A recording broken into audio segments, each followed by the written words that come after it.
Hello everyone, I'm Sammy and I'm going to tell you all about my birth story today. I've never done anything like this before, so please bear with me. I'm going to talk you through everything that kind of happened leading up to it, and then I've got the video of him actually being born at the end if you want to see. Okay, so I followed the Positive Birth Company's hypnobirthing online course, so I was really excited for labour, but being my first, he did not come in time.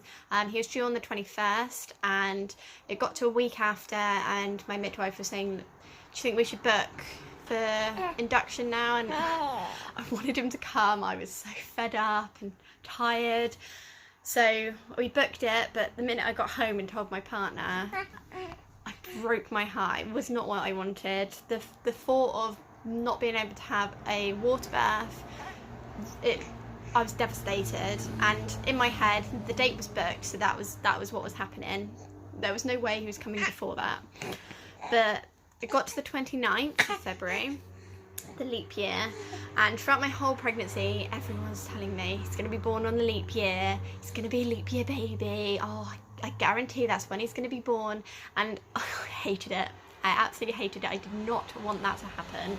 I just hated the thought of him only having a birthday every 4 years, and you know, it's meant to be really special, but to me it was just the worst thing that could have happened, and I was dreading it. So it got to the 29th and the whole day I was like, right, I've just got to get through today and then he can come before my induction date, and that would be amazing. But we just treated the day as a normal day. We went shopping, bought food for a roast the next day because I was sure he really was not going to come until the induction. And we went to my brother's for dinner that night. Through my pregnancy, I had not been eating very well. I struggled with sickness a lot, and I lost my appetite so much. I really struggled to have a meal, so I was eating like child portions just to get something in me each day. And we got to my brother's, and my sister-in-law had made the biggest mountain of spaghetti bolognese I've ever seen in my life, and I polished it off, and everyone was like, wow Sammy, like, you've ate that so fast, and I can't believe you've eaten it all. And I was shocked myself, I couldn't believe it, and I was like, that's so weird, I must have been so hungry like that. I haven't had like that in so long. So yeah, it was really weird, but anyway, we carried on, got home that night. I got into bed and I was just laughing and having a joke with my partner James, and yeah, I felt this pop and I was like, oh, and James started laughing. He's going, oh yeah, go on Charlie, the name of we had already decided for our little boy. And I was like, no, that wasn't a kick, that was something else. I'm gonna go to the toilet. So I went to the toilet and there was pink liquid, and it was only like a few drips, and I thought that's not right. As far as I knew, when your waters broke it was clear. I didn't have a clue, to be honest. But so immediately I started panicking. I was like, what's happened, what's going on?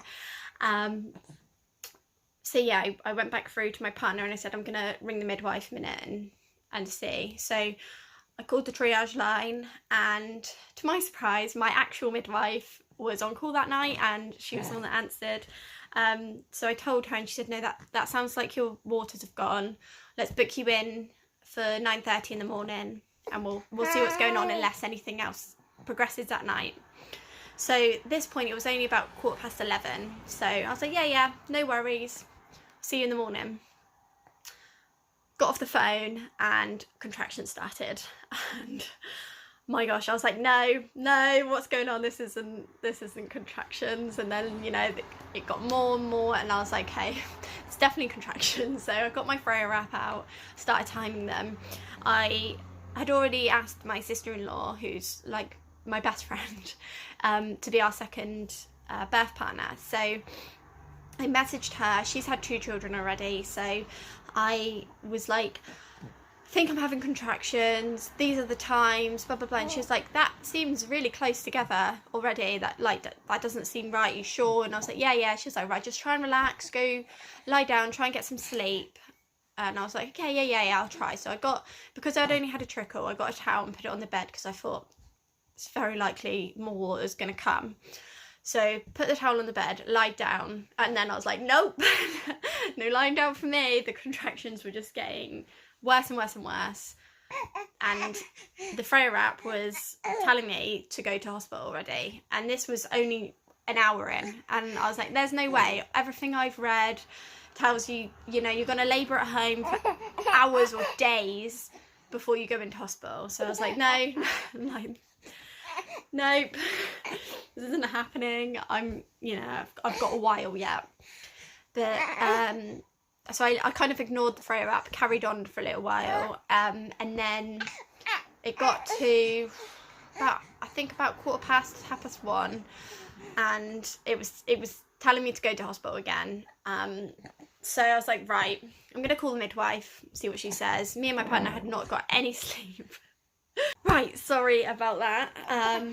Little intrusion there. So we called the midwife. She said maybe you should come down. She was in the closest hospital to us, which was just a midwife-led unit. But I'd planned to go to the midwife-led unit that's attached to a hospital, which is a bit further away. So she said, come here first, let me check you over, then we can see if you're ready to go to hospital, you can go from here. If you're not, I can send you home and you can come back and check as often as you need. So I was like, right, great, perfect plan. Obviously I had all my hospital bags ready, but James didn't have anything packed. So we kind of just shoved my bags in the car. He didn't pick up really anything for him. Excuse you. And we left tons of things behind because we were rushing, and I was like, don't worry, we're going to be coming back. Like, don't worry about it, we're fine. So anyway, got in the car, I still have my Freya app going. The talking on there honestly helped me immensely. I closed my eyes in the car and just kind of went into my own little world, and the Freya app kept me calm, and I knew that the car journey could make me go back and, you know, take longer to labour. So I was like, right, I need to be as relaxed as I possibly can. And I was so relaxed. So we got to the hospital, the midwife-led unit. You okay? Sorry. We got to the midwife-led unit, and my midwife, Rachel, she met us there and she took us in, and she was like, how are you doing? And I was like, yes, this is happening. So she got me on the bed and she checked me over, and I was 4 centimetres already. So I was like, it's not even been 3 hours since my waters went, and I was 4 centimetres, and I was like, wow, I was not expecting that. I felt so relaxed that it was Rachel, somebody that I had spent most of my pregnancy with. I felt like she was a friend, and I was just so comfortable with her. I was like, James, I don't want to go to the other hospital, I want to stay here now. Especially being 4 centimetres, how quickly that had went. I was like, I don't want to then do a half an hour car journey and risk ruining it. So yeah, we decided to stay. He called Inez, my sister-in-law, and she made her way down, and she got there within 20 minutes. I mean, she already knew what was going on, so she was ready.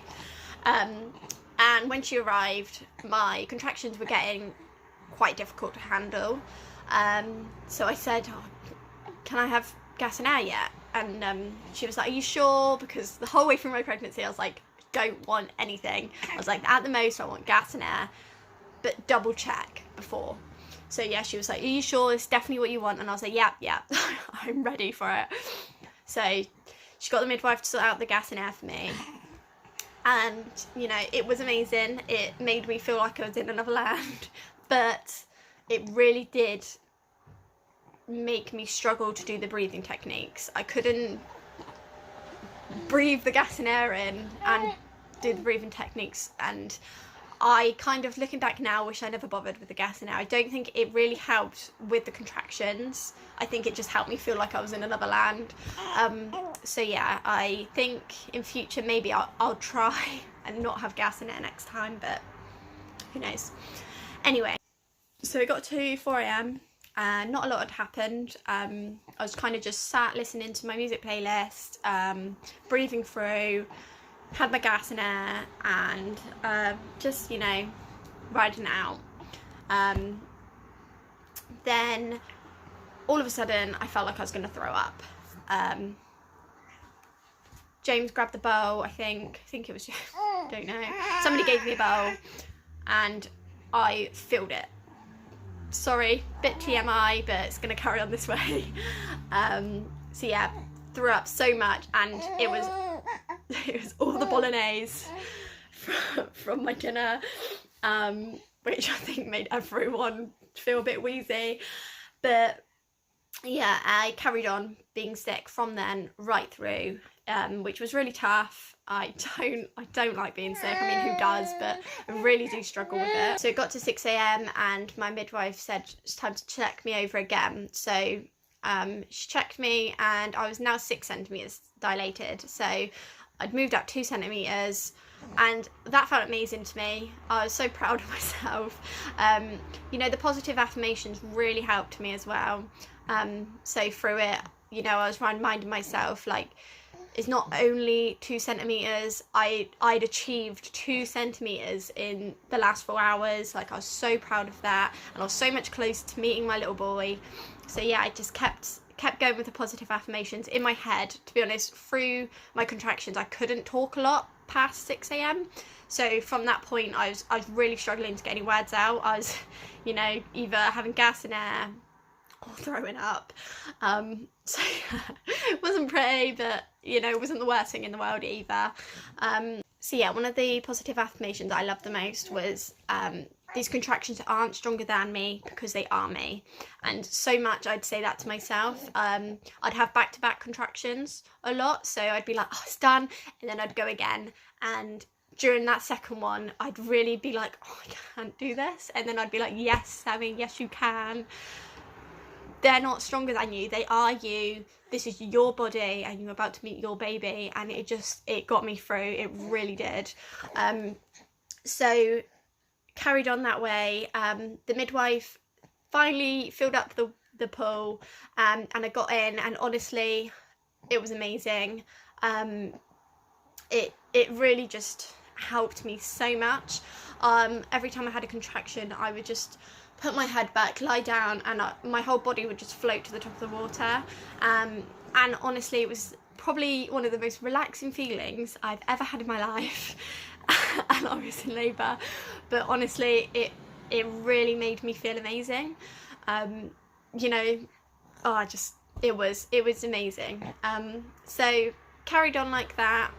But then at some point, between 6, probably about 7 a.m, I threw up in the water. So I had to obviously get out so they could empty the water and refill it. I got out of the water, and honestly I couldn't make it. There was beds over here, there was a sofa there was cushions here. I couldn't make it to anything. I just plonked myself on the floor. The midwives quickly gathered things around me so that I was comfortable. James put a ball behind me so I could lean on it, and he kind of pushed it on the other side so it didn't go rolling away. And yeah, I just kind of stayed there for a while. And then my hindwaters went, so I just felt this massive gush, and it was such a sense of relief. So that, you know, that really helped so much.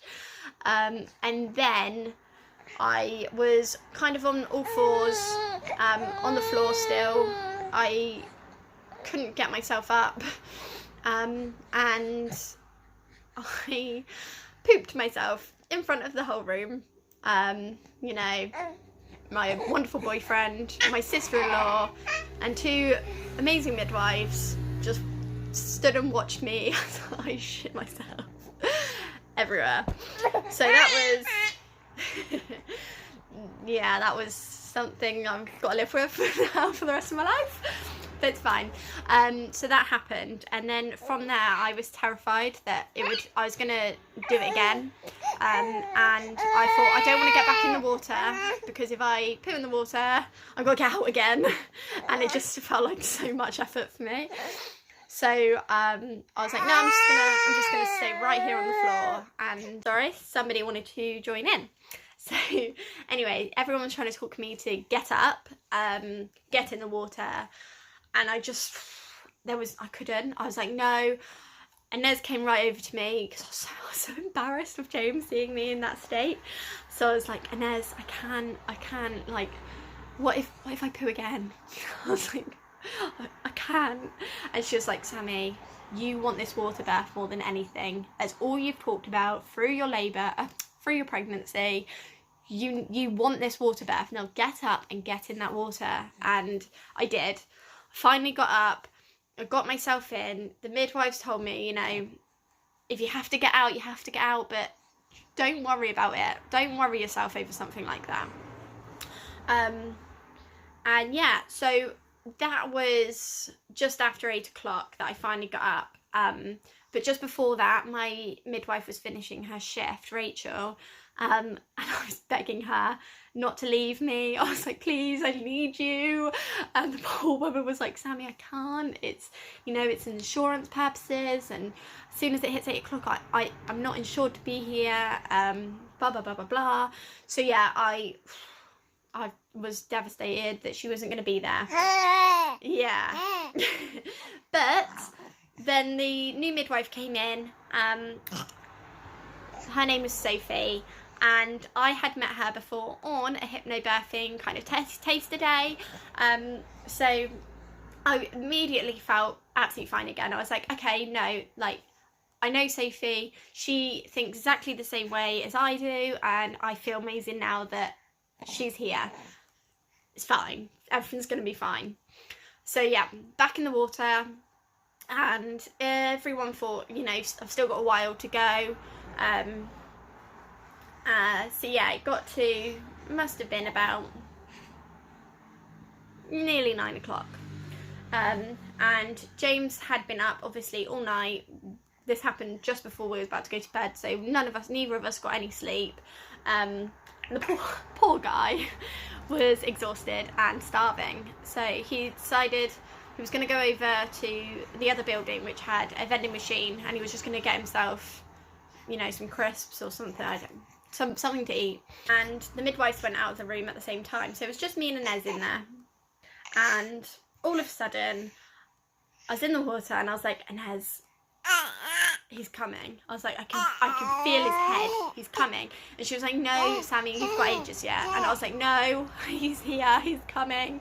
And I was like, get the midwife. So she ran back out the room, got the midwife. She came in, and obviously she had a look, and there his little head was. So she was like, yep, he's coming. And obviously immediately I panicked. James wasn't there. Like, he was coming, and what if James didn't make it back in time? So I was like, Nez, please find him. She put her head out the door, she couldn't see him. She didn't want to leave, obviously, because then maybe she would miss it as well.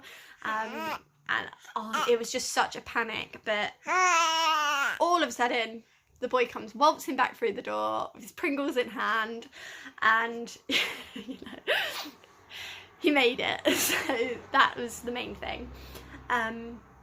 And yeah, so then out comes little Charlie, and his head was still in the sack, which was amazing. I'm going to show you the video now, so you can see that, and yeah. It was just the most amazing experience. I wanted to do this video because I couldn't find a lot of positive birth stories and birth videos while I was pregnant, but the ones I did find really helped me. So I really hope that whoever watches this finds some peace of mind in that it is all going to be okay. Keep your positive headspace, keep the positive affirmations going, and just relax. Best thing you can possibly do, and you will do amazing, and it's all worth it, isn't it? Enjoy the video. Thank you. Alright, Sammy, just breathe, alright? That's baby's head, alright? Alright? Just breathe. All right, Sammy? Not doing anything at all. Yeah? Baby will just take a little time to turn, and then the rest of baby will come. Okay. So once you start to get a feeling of another contraction, then it'll be time. Okay, Tash. 32 is that right? Yeah. I'm so proud of you, Sammy. Well done. He looks a bit funny because he's still in the bag of water. Yeah. On his face, that's Yeah. why. Yeah. It's like a little alien. It's alright, he's not taking a breath, so it doesn't matter. Okay. Oh my god. So a big push to come. It's not as difficult as that. Alright, well done, Sammy. You star.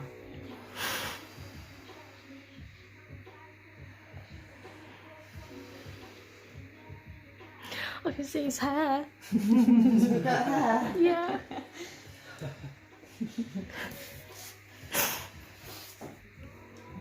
Open your knees a wee bit more if you can. Well done. That's it. That's great. Well done, Sammy.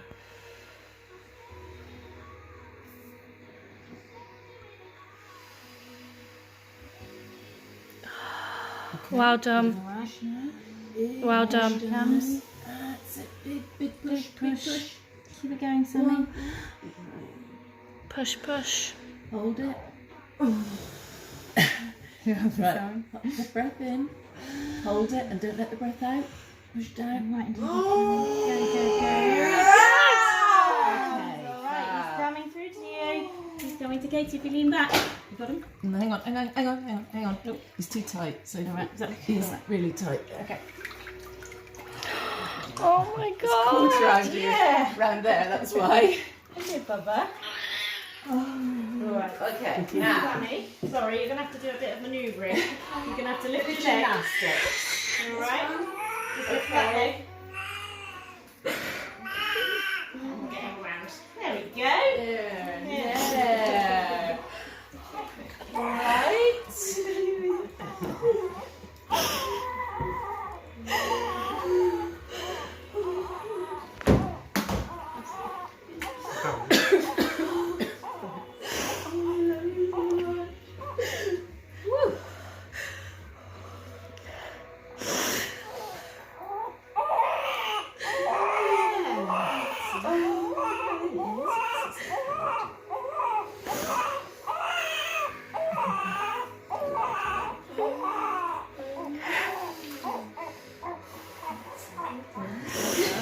You done it, Sammy.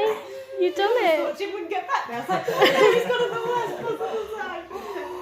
I'm so proud of you.